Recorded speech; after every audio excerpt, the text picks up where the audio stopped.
I'm standing down the end of Fitzroy Pool. It's 32 degrees and sweltering. Summer, touch wood, is finally here. And on the wall behind me are the words Aqua Profonda in large black letters. For several generations of Australian readers, Fitzroy Pool is a literary mecca. This is Helen Garner country. Next day I went to the baths again with the children and lay in the sun with Cobby's Bircher paints cap on my head. It was a long, hot day. As it progressed, people we knew gathered in dribs and drabs at the kids' end of the pool until we made up an encampment of 30 or 40 people. At 4 o'clock I saw from under the peak of my cap Jarvo walk in. I turned my head away resolutely. I didn't know how I was going to behave towards him, and I didn't want to be the one to make the first move. I pretended not to have noticed him and stepped into the water and sank in up to my neck. Way back in early July, we kicked off our first season of Read This by heading to Helen Garner's house for a chat and some cake. And so it seems only right to end our first year of the show back with Helen again. That was her reading from her novel Monkey Grip. And here's the thing, I'm sure I'm not alone in this, but any time I'm at the pool, I can't resist having a sideways look at what everyone is reading.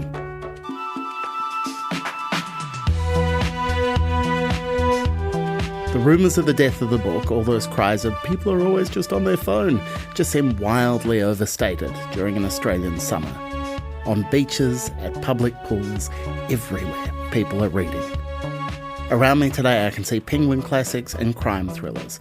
Over to my right is a woman reading Brit Bennett's The Vanishing Half, and right next to her is an earnest-looking dude on what I can tell is a bath towel, reading a very battered copy of George Orwell's Down and Out in Paris and London. How great are people? So, I'm going to lean into my nosiest, snoopiest instincts for the final Read This of 2023.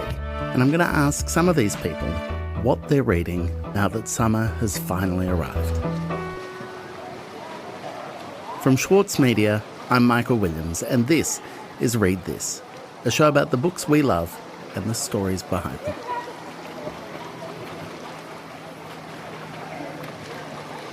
So if you could start by saying your name and what you're reading.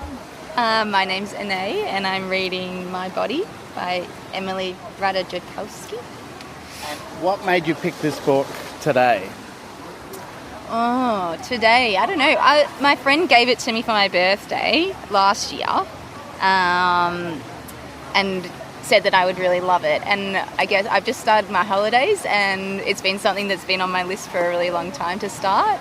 And the idea of exploring your relationship with your own body, and especially as a female, is quite complicated. So I think that it's good to get a perspective of someone who obviously has had a lot of experience with their body being the centre of their identity. So you said that you've just started your holidays.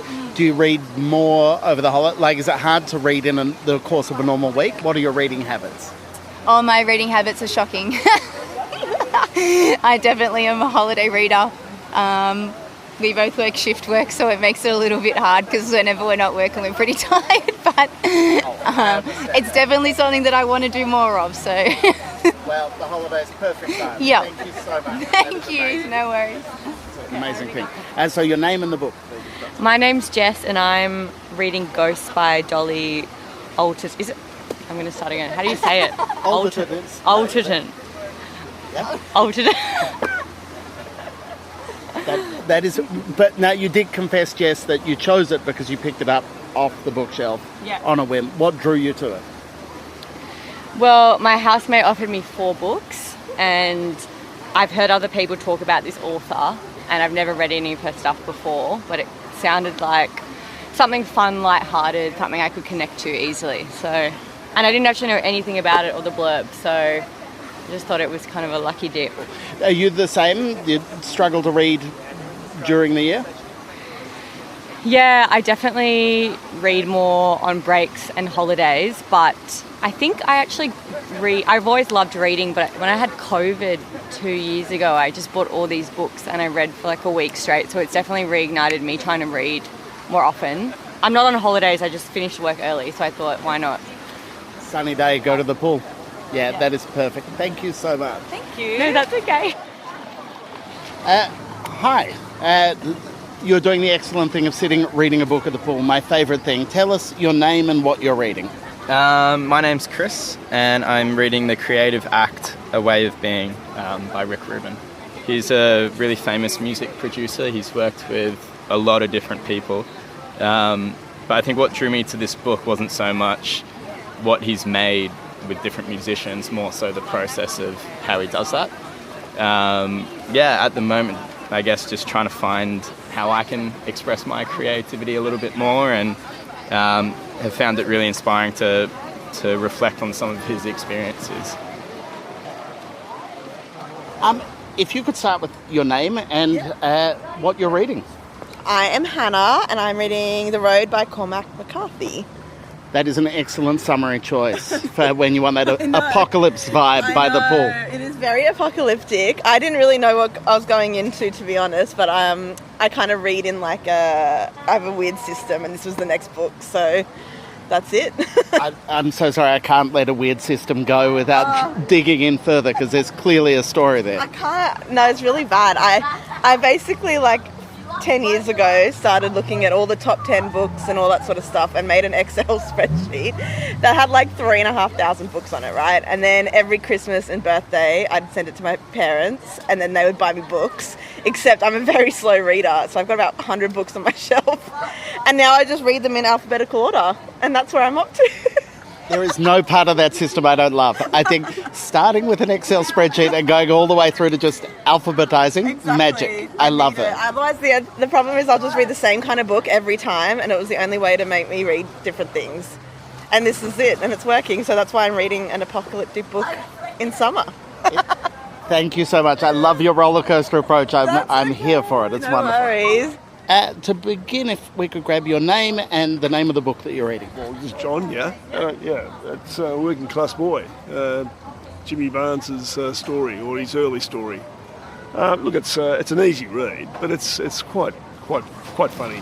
I think it's very very humorous. I mean, whether it's ghost written or whatever, I'm not sure, but his one-liners are good, and it's an interesting story. I mean, I had no idea that his early background. It's quite a story. Do you like a celeb memoir?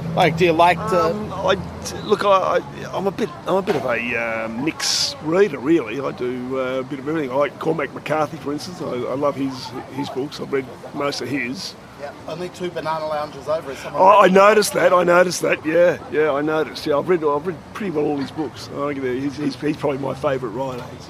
Do you read right through the year, or is it only when you're on a break that you get to? Yeah, I look pretty well when I'm on a break. At home, but in the evenings, the TV's pretty crap. Let's call it. So I'll just sit and lie in bed and have a bit of a read, or sit outside or here. I'm very jealous of you being on the banana lounge having a read today. It's a good thing. Well, it's a nice day for it, isn't it? Finally.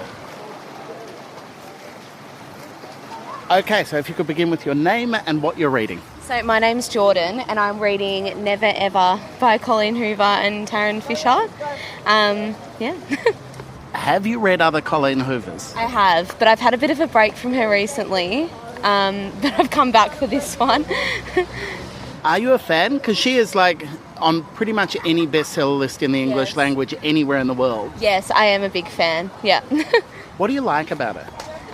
I just really I like how she's quick to it in her books. I don't like a book that I have to wait, 100, 200 pages to get into to then enjoy, but she's quite good with getting caught from the start. Good tip. Thanks heaps. No worries. So if you want to start with your name and the book that you're reading. Yeah, my name is Bella, and I'm reading The Spy's Wife by Fiona McIntosh. Have you read any other Fiona McIntosh? I haven't, no. It was a gift from my boyfriend for my birthday. And his sister really likes this author and has read a lot of her books. So he recommended it to me, and I was like, sure. Is it the first time your boyfriend's tried buying you a book as a gift? It is, actually, yeah. So this is pretty big. No, it's a testing moment. It is, yeah. If he gets it wrong, that's embarrassing. No, I've only just, I'm only 46 pages in. But I really like it. It's different to anything I've read before. Are you generally a good poolside reader, or are you aspirational? Do you bring the book and then nod off on the banana lounge, or get into deep chat, or more focused on the range of paddle pops at the pool? Look, you're not wrong in all of that. I feel like I bring a book even to the beach or the pool. I do the same thing. I bring it really hopeful. I'm just going to sit and read, and then I fall asleep, or I talk to Jordan, my housemate, just here at the pool. But I'm hopeful though with this book because it's actually really good. Oh, that is excellent. Thank you for letting us interrupt you. We won't take up more of your day, but that is fabulous. Thanks heaps, and happy reading. Thank you. I think I need to stop being nosy and go and have a swim. When we return, some of Australia's best writers are going to share their recommendations for summer reading. We'll be right back.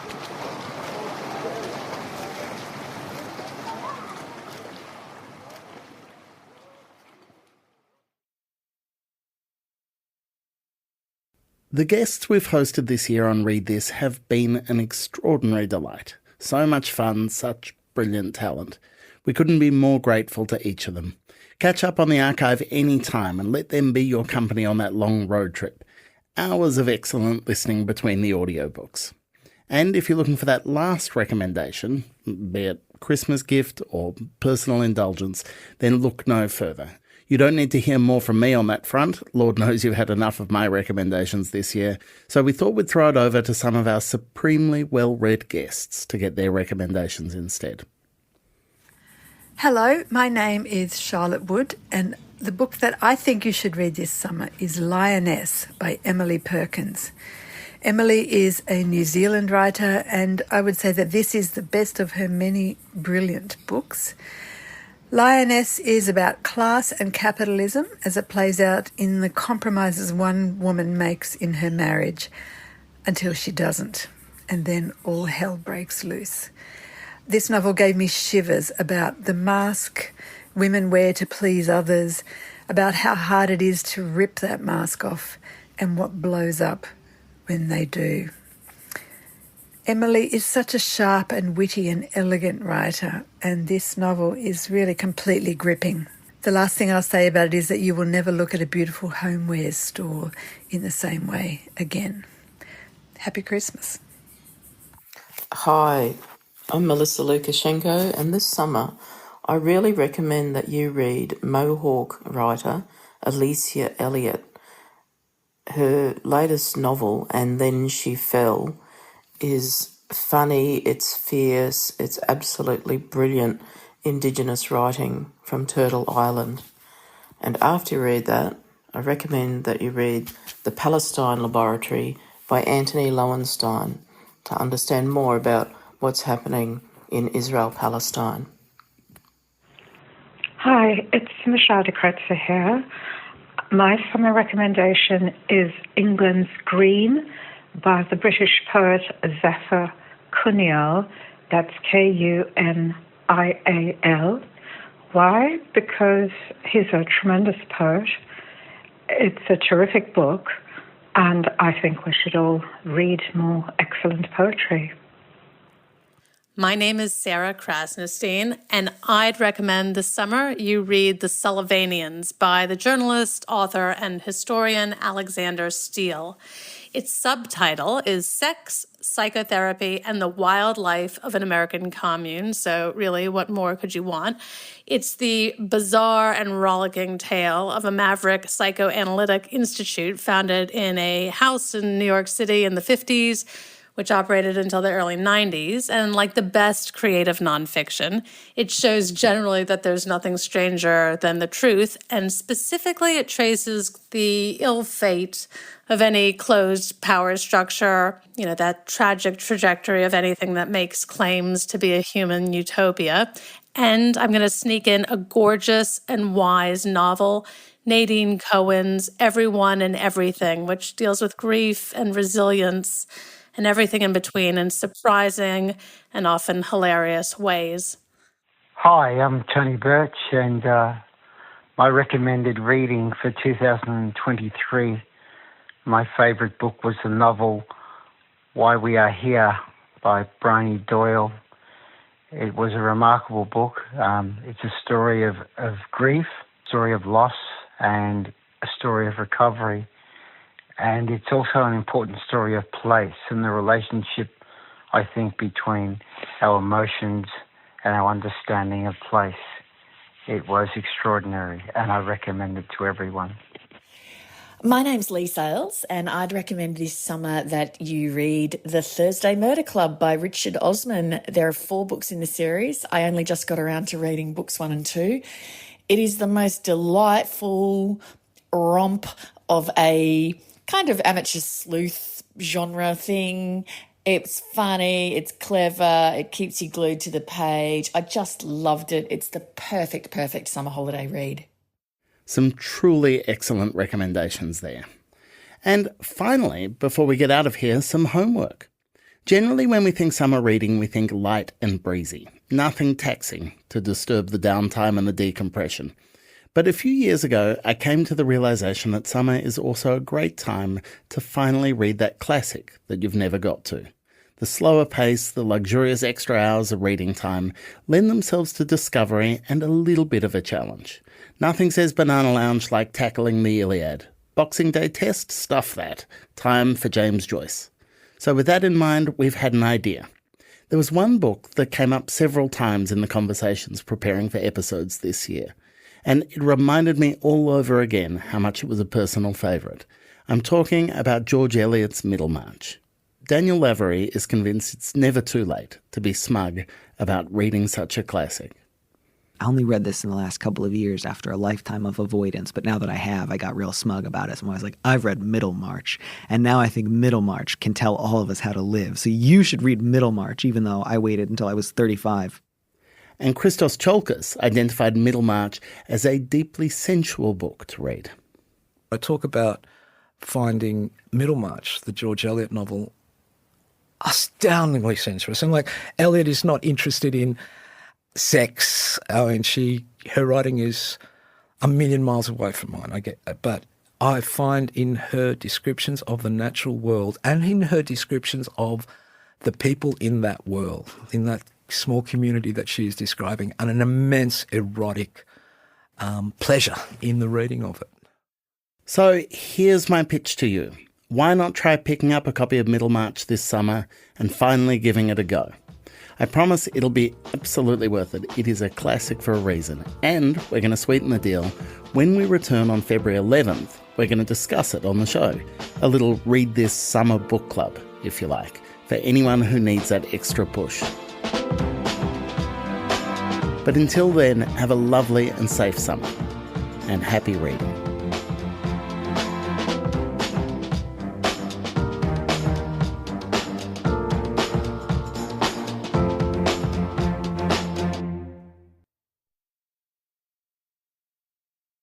That's it for the first year of Read This. Thank you so much for the support you've shown. We have had an absolute blast.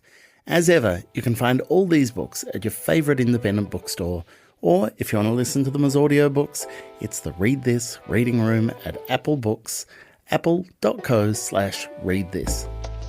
The link is in our show notes. And from me, a deep and personal thank you to the extraordinary Read This team. We're a small gang but dedicated, and I could not have got through it without the others. I'm speaking, of course, of producer and editor Clara Ames, mixer and original composer Zoltan Fetcho, and our brilliant founding editor Sarah McVie. Thanks for listening, and we'll see you next year.